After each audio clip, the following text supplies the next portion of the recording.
요즘 저의 주 관심사가 어떻게 하면 말을 예쁘게 할 수 있을까입니다. 같은 말이라고 해도 상대들이 기분 나쁘지 않게 말을 하고 살 수 있으면 참 좋겠다는 생각을 합니다. 근데 그게 하고 싶다고 되는 건 아니잖아요. 내가 뭔가를 하고 싶다는 건 내가 그게 잘 되지 않으니까 그런 생각을 하는 거겠죠. 뭐 이건 분명합니다. 그러니까 지금의 나는 말을 이쁘게 할 줄 모른다는 거죠. 그래서 그러면 어떻게 하면 뭐 말을 좀 예쁘게 할 수 있을까 싶어서 그 나름 화법에 대한 영상을 이래저래 찾아서 들어봤어요. 뭐 당장 될 리는 없겠지만 그래도 뭐 일단은 좀 들어두자는 거였죠. 원래 모든 것들이 다 같은 원리로 작동을 합니다. 우리가 태어나서 처음 접하게 되는 그 화법은 부모님일 거예요.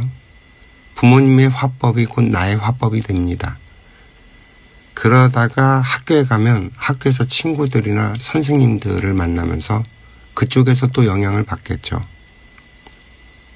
그런데 이게 그렇게 녹록하지 않은 게 뭔가 기분 좋은 경험이나 또 뭔가 강력한 경험을 하지 않으면 모를까 그런 식으로 이렇게 화법이 변하지는 않는다는 거죠. 그래도 뭐 일단 뭐 나의 일상을 예쁘게 말하는 화법으로 채워두면 나도 모르게 언젠가는 예쁜 화법으로 말을 할 수 있을까 하는 얕은 생각을 해봤습니다. 어제의 영상에서는 우리가 일단 자신의 생각을 말로 꺼내야 하고 또 그 말이 상대가 이해가 되도록 말을 해야 한다는 이야기를 했어요. 이게 사실 말을 하는 가장 기본 원칙이라는 말씀도 드렸죠. 오늘은 같은 말이라고 해도 상대방이 기분 나쁘지 않게 말하는 법에 대한 이야기를 하고 싶은데 정작 제 자신이 상대방이 기분 나쁘지 않게 이야기하는 법을 잘 모릅니다. 제가 일평생 가장 많이 들었던 말이 맞는 말인데 참 기분은 나쁘다는 말이었거든요. 그래서 제가 아는 가장 최고의 방법은 상대가 묻지 않으면 말하지 않는다는 거예요. 뭐 일단 그렇게만이라도 하면 최악은 무조건 면한다는 거죠. 상대가 먼저 물어오게 되면 내가 뭐라고 말을 해도 일단 상대방이 먼저 물어봤기 때문에 내가 하는 이야기를 들으려고 합니다. 그죠? 그런데 상대방이 묻지도 않은 이야기를 하게 되면 일단은 뭐 상대는 들을 생각이 없고 그나마 이야기가 재미없으면 듣다가 말아버리죠. 뭐 거기에다 기분 나쁘게 말을 해버리면 뭐 대번 부정적인 반응이 나오게 됩니다. 그러니까 내가 얘기를 예쁘게 말하는 재주가 없다면 입을 닫는 게 상책이라는 생각이 들죠. 그 언젠가 어떤 영상에서 봤는데 같이 있으면 기분 좋아지는 사람이 하는 말 뭐 이런 얘기였던 것 같은데 그 사람들이 하는 말은 항상 긍정적인 언어라고 하더라고요. 어떤 얘기를 해도 부정적인 게 아니라 긍정의 말을 하는 사람들에게 사람들은 호감을 갖더라는 거죠. 긍정의 언어. 아, 좋아.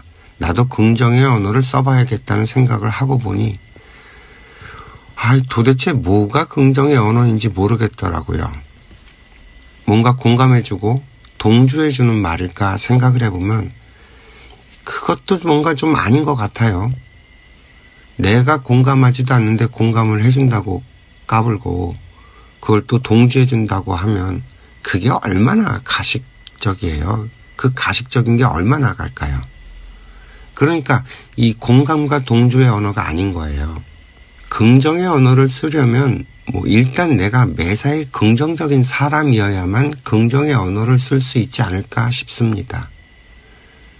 뭔가 요리를 하다가 망쳤다면 그 요리가 망했다고 할 게 아니라 이 요리를 어떻게 하면 살릴 수 있을까 하는 생각을 하는 그런 마인드, 또 그 덕분에 아주 독특한 음식을 먹게 됐다는 뭐 이런 생각. 그러면서 덕분에 하나 배웠네. 다음엔 확실하게 할 수 있겠는데 하는 식으로 말을 하는 이게 긍정의 언어가 아닐까요? 우리가 긍정의 언어를 쓰겠다고 생각한다고 긍정의 화법이 되는 것이 아니라 내가 긍정적인 생각을 갖고 살면 나는 저절로 긍정의 언어를 사용하게 되지 않을까 싶습니다. 여기에서 하나의 원리가 튀어나오네요. 예쁘게 말을 하고 싶으면 예쁜 말이나 화법을 배워서 되는 게 아니라 내 자신이 예쁘게 생각하고 예쁘게 살아야 한다는 거, 뭔가 느낌이 확 오지 않으세요? 우리가 뭔가를 하려면 말로만 그럴 게 아니라 이 구체적인 상황에서 구체적으로 어떻게 하면 그게 차이점이 있는지 직접 느껴보지 않는다면 사실 우리는 우리 자신이 가진 문제점들을 납득하기가 참 쉽지 않다는 걸 알아가고 있는 요즘입니다. 한 가지 확실한 건 내가 하는 말이 나를 위한 말인 경우에는 이 인과의 법칙을 따르는 인연에 따라서 그 상대방의 호불호가 갈려요. 그래서 내가 하는 말이 마음에 들 수도 있고 마음에 들지 않을 수도 있어요. 그러나 내가 하는 말이 상대방을 위한 말이었을 때는 상대방은 내가 하는 말이 설령 마음에 들지 않는다 하더라도 기분 나빠하지는 않는다는 겁니다. 자기에게 도움이 되는 걸 싫어할 사람은 이 세상에 없다는 말이죠. 문제는 정말 그 말이 상대를 위한 것인지는 또 따져봐야 한다는 거겠죠. 아마도 우리가 가장 많이 하는 실수가 가족 간의 대화일 거예요. 보통 가족끼리 말을 할 때는 필터링을 하지 않고 정말 가장 편안한 상태로 날 것 그대로 말을 하게 됩니다. 부모는 자식에게 자식을 위한다고 잔소리를 하거나 야단을 치거나 하게 되죠. 이게 분명히 아이에게는 필요한 말일 거예요. 그런데 그 필요한 말을 해주면서 이게 왜 잔소리가 돼버리죠? 사실 답은 간단합니다. 아이가 물어보지 않은 거예요. 그리고 부모는 부모의 입장에서 생각을 한 말인 거고요. 그 말을 아이가 원한 적이 없는 거죠.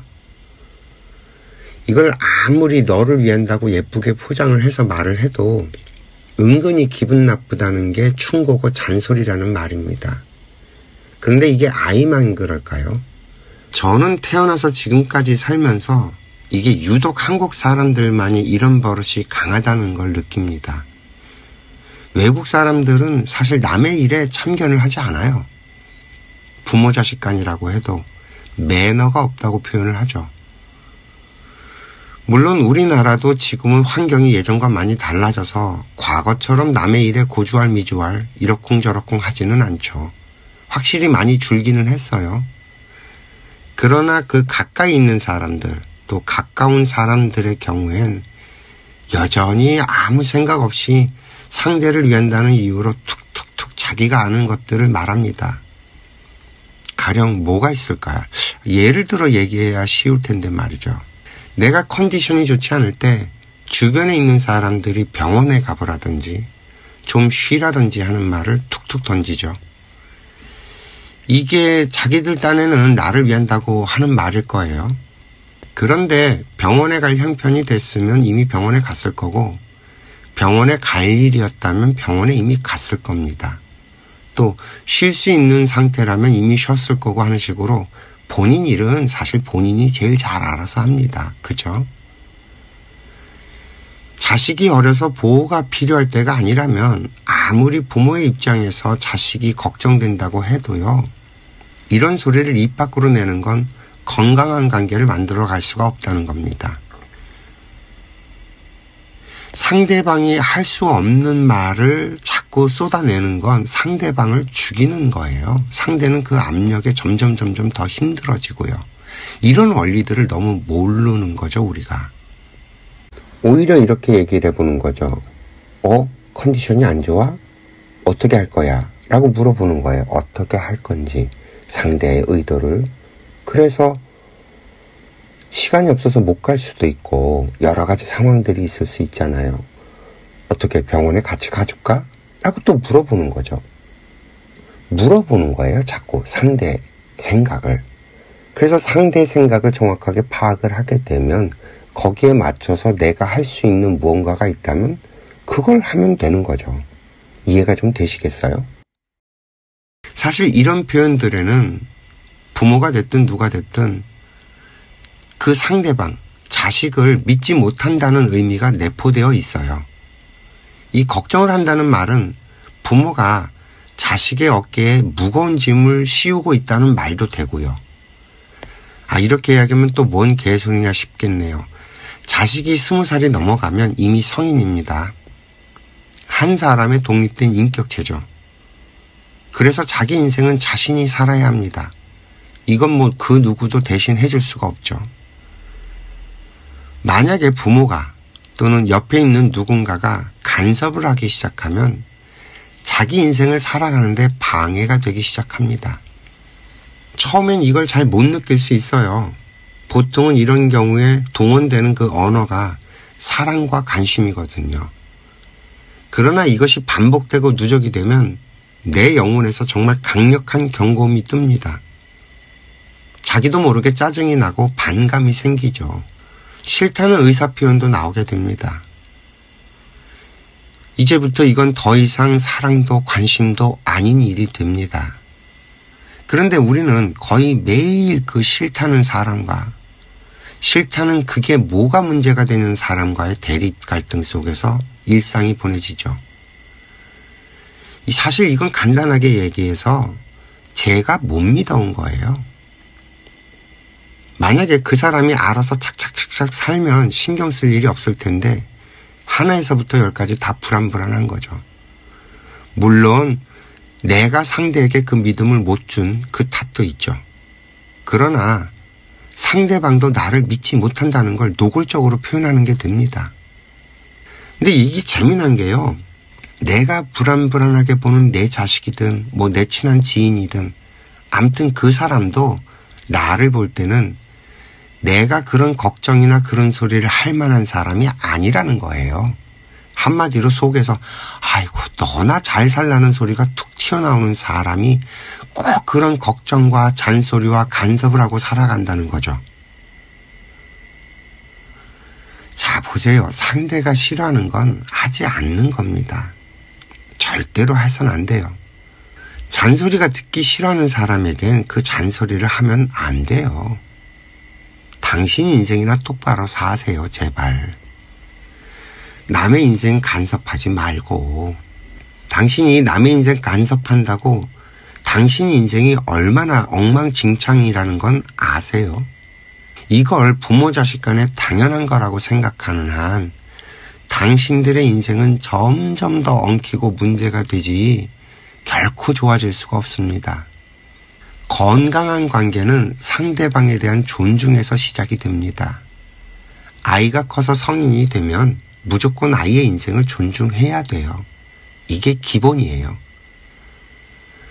아이가 나에게 뭔가 물어오거나 나에게 뭔가 도와달라고 입을 열기 전까지는 내 눈에 아무리 불안해 보이고 잘못됐다는 생각이 들더라도 이걸 말로 꺼내서는 안 됩니다. 여기에서 인생학교의 말하기 공식이 적용이 되는 거죠. 묻지 않으면 말하지 말라. 잊지 마세요. 묻지 않으면 말하지 않는 겁니다. 특히 상대가 그걸 싫다고 하면 그 선을 절대 넘어선 안 됩니다. 최소한 이것만 하지 않아도 이 최악의 관계는 면할 수 있다는 거예요. 두 번째로 그 부모의 걱정이 아이를 힘들게 한다는 얘기를 해볼게요. 여러분들이 생각하실 때 그 걱정이란 단어가 어떤 느낌이에요? 무겁고 칙칙하고 그렇지 않나요? 내가 뭔가를 걱정할 때는 그런 에너지가 만들어집니다. 내가 아이를 걱정하면 그 무겁고 칙칙한 그 에너지가 아이에게로 가요. 그래서 그 아이를 무겁게 만듭니다. 그러면 그 아이가 하는 일이 잘 풀릴까요? 내가 내일을 걱정한다고 칩시다. 이 걱정 팔자라 그러던데 정말 걱정을 싸고 사는 사람들이 있죠. 이 양반들 이 무겁고 칙칙한 이 기운이 내가 하는 일을 방해하고 있다는 걸 모르는 거예요. 더 기가 막힌 건 이 걱정이라는 에너지가 부정적인 에너지들을 끌어당긴다는 겁니다. 마치 그 먹구름이 먹구름을 끌어당겨서 결국엔 비를 내리게 되는 것과 같은 원리예요.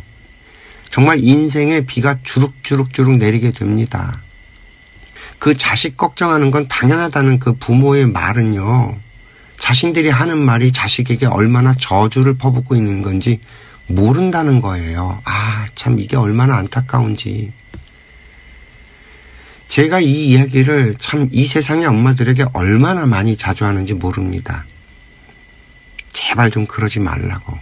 그런데 이 세상의 엄마들이 도무지 이 말을 들어 처먹질 않아요. 이 세상의 자식들을 망치고 있는 건 엄마들이라는 걸 제발 좀 정신들을 차렸으면 좋겠습니다. 당신들은 자식들을 위해서 살아본 적이 단 한 번도 없어요. 그 누구든 그 어떤 부모든 이 말이 기분 나쁘다면 다 찾아오세요. 제가 얼마나 당신들이 이기적으로 살았는지 하나에서부터 열까지 낱낱이 다 파헤쳐서 알려드릴게요. 중생은 절대로 자기 자신을 위해서 살지 자기 자신이 아닌 그 누군가를 위해서 살 수가 없습니다. 자식을 위해서 희생을 했다? 어디 그런 개똥 같은 소리를. 그건요, 네가 네 빚을 갚겠다고 시작한 거에다가 잔뜩 거기다가 지 기대를 품고 삽질을 해댄 거지 자식을 위해서 한 게 아니에요. 자식을 위한 게 뭔지도 모르면서 어떻게 자식을 위해요. 되지도 않는 소리들을 하고 있어. 지금까지 인류는 중생의 근기에서 살아왔습니다. 전 인류의 역사가 다 그걸 증명하고 있어요. 그래서 자식을 위해서 산 부모는 이 세상에 존재한 적이 없습니다. 헛삽질만 했지. 그리고 아직 이 세상엔 효자가 출현한 적도 없어요. 효의 근본이 뭔지도 모르는데 어떻게 효행을 해요. 척을 한 거지. 저희 인생학계에서 하는 말이 있잖아요. 지금까지 인류는 행복해지기 위해서 정말 5만 가지 실험을 해온 것이라고 말입니다. 한 사람이 행복해지면 전 인류가 행복해지기 시작을 합니다. 요즘 뇌과학에서도 서서히 인식을 하기 시작하는 부분인데 인간은 결코 혼자서 행복해지는 법이 없다는 겁니다. 지 혼자 행복했다라고 하는 거 다 새빨간 거짓말이에요. 그런 건 존재하지 않아요. 또 행복은 이 바이러스 같아서 누군가가 행복해지기 시작하면요. 주변에 저절로 감염이 되면서 전 인류가 다 행복해질 수 있다는 거예요. 문제는 아직 인류에게 이 행복한 인간이 출현한 적이 없다는 거죠. 왜 제가 이렇게 단언을 하냐면 인류는 이제 겨우 행복해질 수 있는 환경을 만들었기 때문입니다. 우리 인간들이 활동을 하는 것들이 어디에서 어떻게 작용을 하는지 알 수 없게 설계된 상태에서 그저 서로가 서로를 필요로 하게 만들어 놓고 그런 상생의 구조 속에서 그저 인간이 타인을 위해서 살기만 하면 저절로 행복해지도록 이 지구별이 세팅이 됐어요. 이걸 이룬 건 21세기가 되면서입니다. 그 전까지는 인류가 이런 환경을 만들어 놓은 적이 없어요. 그래서 행복해지고자 그렇게 수없이 많은 실험들을 해봤지만 다 실패로 끝날 수밖에 없었던 거고요. 아주 지엽적인 정말 기분 좋은 것들을 맛보기는 했지만 그건 결국 언젠가는 꺼지고 사라지는 기분이었지 행복이 아니었다라는 겁니다. 한때 좋았다였지 영원한 행복은 없었다라는 거죠. 인류의 모든 역사가 그걸 다 증명해 놨습니다. 희노애락, 기륭화복, 흥망성쇠 해가면서 말이죠. 이제 인류가 쌓은 지식을 인터넷이라고 하는 정보의 바다에 모두 쓸어 담아놓고 더 이상 정보가 부족해서 뭘 못하는 일이 없도록 만들어 뒀고요. 그래서 5만 가지 방법들을 다 시도해 봤기 때문에 그런 방법으로는 더 이상 길이 없다는 것도 다 드러났습니다. 그리고 누군가가 정말로 행복해지면 전 세계가 다 알 수 있도록 모든 연결망을 실시간으로 알 수 있도록 만들어 놨어요. 그래서 우리들이 잘만 하면 전 인류가 더 이상 굶어 죽지 않아도 되도록 모든 생산량을 충분히 끌어올려 놨고요. 등 따시고 배가 부르면 인류는 딴 생각을 할 수 있어집니다. 이제 인류는 비로소 행복이 무엇인지 찾을 준비가 완벽하게 끝났다는 말입니다. 이런 세상에서 우리가 할 일이 없어서 쉬어쓴 인구가 되고 더 이상 살고 싶지 않아서 자살을 선택하고 여전히 더 갖기 위해서 아귀다툼을 하고 산다는 게 정말 부끄럽지 않다면 우리는 인간이기는 한 건지 모르겠습니다. 아이고 뭐 예쁘게 말하는 법을 이야기하다가 정말 결국에는 예쁘지 않게 말을 하고 있습니다.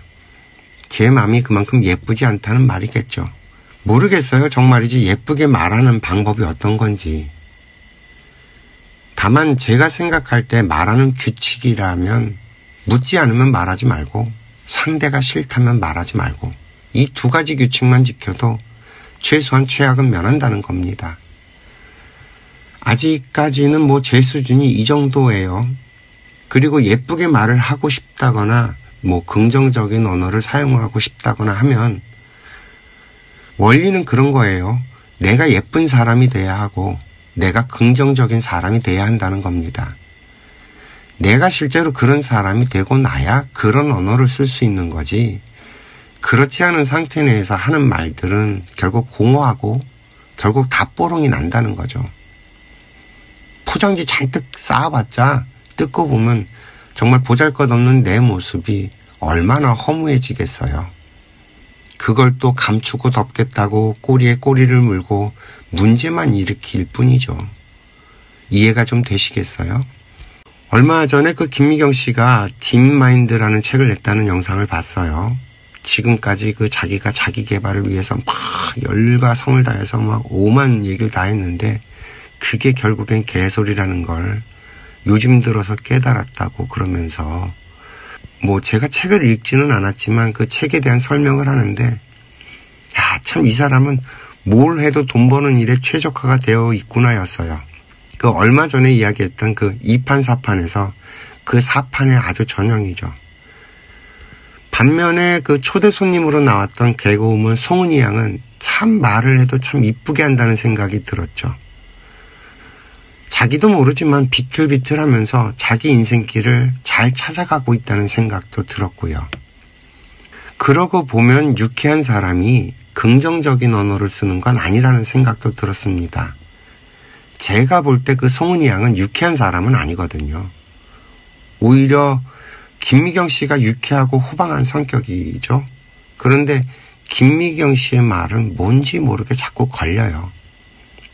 뭐가 걸리는지는 잘 모르겠는데 그런 느낌을 늘 받죠. 아니 쟤는 뭘 믿고 저렇게 확신에 차서 말을 하지? 아니 그렇게 하지 않으면 우리가 루저가 되나? 그건 네 생각이지 하면서 계속 뭐가 올라오죠. 그러다가 얼마 전에 알게 됐죠. 아 저기는 4판이고 나는 결국 2판이구나 하는 걸 말이죠. 제가 비록 예쁜 말을 하지는 못하지만 상대방이 이해가 되게 말을 하는 재주는 이제 어느 정도 만들어지고 있는 것 같기는 합니다. 이게 아마도 제 성향이고 제 업이고 제 숙제겠죠. 비록 예쁘게 말하는 것에 이제 관심은 좀 생겼지만 예쁘게 말하고 싶다는 생각보다는 이치에 맞게 말하고 싶다는 생각이 여전히 더 크니 말입니다. 그래서 저는 그 위로의 말이나 공감의 말 같은 것들에 대해 좀 경직되어 있는 편이에요. 그래서 그 방송에서 그 상담하는 사람들이나 그 강연을 하는 사람들이 좋아할 만한 말들을 하는 걸 보면서 늘 드는 생각이 과연 저 말이 사람들에게 위로가 되나 하는 것이 첫 번째로 드는 생각이었고 저 위로가 과연 저 사람들에게 도움이 되나 하는 게 저의 궁금증입니다. 사실 그 위로의 말들, 그 공감의 말들이 자위가 된다는 건 저도 알죠. 그 얼어붙어 있는 마음, 또 경직된 마음, 그 상처받은 것들이 도움이 될지 모르죠. 문제는 항상 그 다음이에요. 그래서 어떻게 할 건데죠. 얼마 전에 그 김창옥 교수 그 강의원에 그 연상연하 커플, 여자가 7살 더 많은 여자인데 여자는 재혼이고 남자는 초혼인데 남자가 25살짜리 청년이더라고요.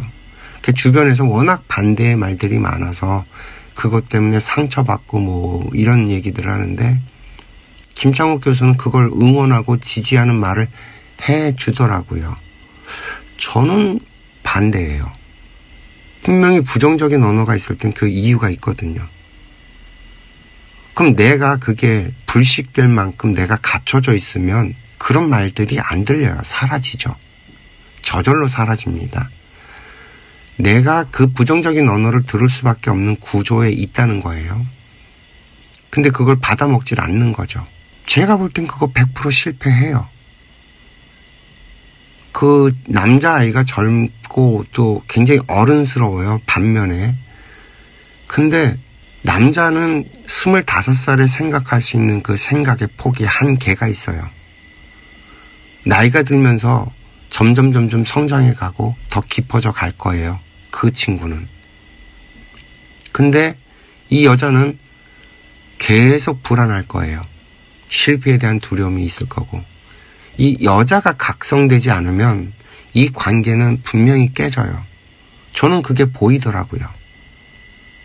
근데 그 얘기를 김창욱 교수는 모르죠. 왜? 김창욱 교수가 갖고 있는 자기 아는 것의 한계의 범위가 그러니까. 이 상담 정말 무서운 거예요. 본질을 보지 못하고 이 우주의 법칙을 모르면서 이 상담을 하게 되면 남의 인생 정말 다 조져놔요.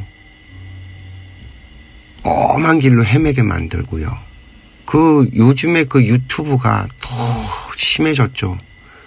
오만 말들이 다 나와버려서 정말 이리 끌려다니고 저리 끌려다니고 인생 허비하고 낭비하고 실패하고 그 업보들을 어떻게 감당할 건지. 문제가 해결되지 않고 도로 그 자리라면 결국엔 또 아파지고 또 상처받고 또 이걸 무한반복하게 될 텐데 과연 그게 뭐 하는 짓이냐는 거예요. 그렇게 자기들끼리 놀고 있는 걸 보면 아유 하고 한숨만 나오게 됩니다. 결국엔 뭐 깝깝한 나만 환자가 되는 거겠죠. 그래서 그런 프로그램 잘 안 봐요. 봐도 어쩌다가 어쩔 수 없이 보게 되면 일단 그 정보들만 받아둡니다. 뭐 지금 당장 내가 어떻게 할 수 있는 것들은 아니라서 말이죠. 그 얘기도 해볼게요. 예전에 제가 도인께 여쭤봤어요. 우리들이 공부가 된 걸 어떻게 알 수 있나요? 그러니까 내 입으로 하는 말을 잘 들어보면 알 수 있지 하십니다. 내가 법의 말을 몇 프로나 하냐는 거지 10% 할 수도 있고 50% 할 수도 있고. 그래서 제가 그랬죠. 아니 그럼 100%에 도달하면 공부가 다 된 건가요? 하고 다시 여쭤보니까 자 이제 입이 보살이 됐으면 내가 그걸 얼마나 행하느냐 하는 공부가 또 있지 하십니다. 아이고 언행일치의 공부가 또 있다는 거예요. 그래서 일단 저는 말이라도 입이라도 보살이 돼야겠다는 생각으로 살고 있습니다. 뭐 언행일치는 꿈도 못 꾸고 말이죠. 그래서 늘 말을 하면서 과연 나는 법의 말을 하고 있는가 생각을 하면서 스스로를 돌아봅니다. 저는 그 아무리 예쁜 말이라고 해도 법에 어긋난다면 그것이 예쁜 말이라는 생각이 들지 않아요. 그러고 보니까 예쁘다는 것도 객관적인 기준이 아니라 내 눈에 예쁘고 내 귀에 예쁜 거라 결국 주관적인 거네요. 좋은 사람이 따로 있는 게 아니라 나에게 좋은 사람이 좋은 사람이라는 말이 됩니다. 그러니까 예쁘게 말하는 법이 따로 정해진 게 아니라는 뜻도 되겠습니다. 이게. 이 사람의 기호가 얼마나 다양하겠어요. 더군다나 이 어변에 의해서 이루어지는 인연의 고리로 만나게 된 우리들은 콩깍지 신공이 발휘되기 때문에 정말 이제 전부 다 제 눈에 안경이 될 테니까요. 가끔 제가 받는 질문 중에 당신은 어쩌면 그렇게 말하는 게 먹물 냄새가 풀풀 나냐는 소리를 들어요. 그럴 때면 제가 그러죠. 부러워하지 마세요. 저처럼 살고 싶으세요? 하죠. 자기 인생을 살아야지 남이 가진 걸 부러워할 필요가 없어요. 그러면서 제가 그러죠. 그냥 저랑 가깝게 지내세요. 제가 놀아드릴게요. 저랑 놀다 보면 저절로 언어가 물들어 갑니다. 그리고 제가 필요하다면 잘 쓰세요. 저를 잘 쓰시면 되지 뭐 본인이 그렇게 되려고 할 필요가 있나요? 우린 서로가 서로를 필요로 하게 만들어 놨습니다. 내가 없는 건 상대에게서 얻고 상대가 필요한 건 내가 주면서 살면 되는 게 아닐까요? 이게 지금 21세기가 만들어진 구조고요. 이게 상부상조고 상생의 도리라는 생각을 합니다. 아이고 뭐 예쁘게 말하는 걸 이야기하려다 결국 예쁘게 말하는 법은 저도 잘 몰라서 이야기가 좀 엄한 것들로 날아다니게 됩니다. 오늘도 이야기 들어주셔서 감사하고요. 행복하세요.